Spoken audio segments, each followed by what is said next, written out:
Après l'entrée à Kidal le 14 novembre 2023 de l'armée, des défis majeurs s'imposent aux autorités. En premier lieu, la sécurité. Les troupes restantes de la SEMA qui ont quitté sont, selon certaines informations, dans les alentours de la ville et pourraient décider de lancer des attaques. Les principaux responsables ont déjà assuré qu'une nouvelle étape de la guerre s'ouvrait. La vigilance est donc de mise pour les FAMA et les autorités. Le gouverneur de Kidal, le colonel Fodé Malik Sissoko, a dans un communiqué daté du 15 novembre imposé un couvre-feu de 20h à 6h du matin sur toute l'étendue de la région. Ensuite, en l'absence de l'État, les groupes armés ont pris l'habitude d'administrer les territoires sous leur contrôle. Le premier objectif, après cette récupération de Kidal, c'est la restauration de l'autorité de l'État. Kidal, depuis 10 ans, était une exception de gestion. Kidal a échappé à l'administration malienne. Kidal n'était pas du tout soumise à la République du Mali.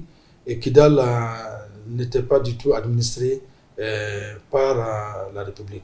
La première des choses qu'il faut faire, c'est la restauration de cette autorité de l'État. La deuxième chose qu'il faut réaliser et réussir à Kidal, c'est la réconciliation avec les populations de Kidal et avec les responsables traditionnels, coutumières et religieux de Kidal. Parce que je pense que pour réussir à restaurer l'autorité de l'État, il faut également enseigner les valeurs de la République. Qu'est-ce que la République? Qu'est-ce que la nation? Qu'est-ce que le patriotisme? Pour que nous soyons tous à la même enseigne et que nous puissions tous être sous le même drapeau, sous les mêmes institutions, sous les mêmes règles, sous les mêmes lois et sous les mêmes conduites morales, légales et républicaines. Il faudra également songer, après l'entrée des FAMA à Kidal, au redéploiement de l'administration publique. Et pour ce faire, le gouvernement, via le ministère de la Sécurité, a instruit à tous les chefs des unités de la police à se rendre à l'école de la police pour le déploiement à Kidal.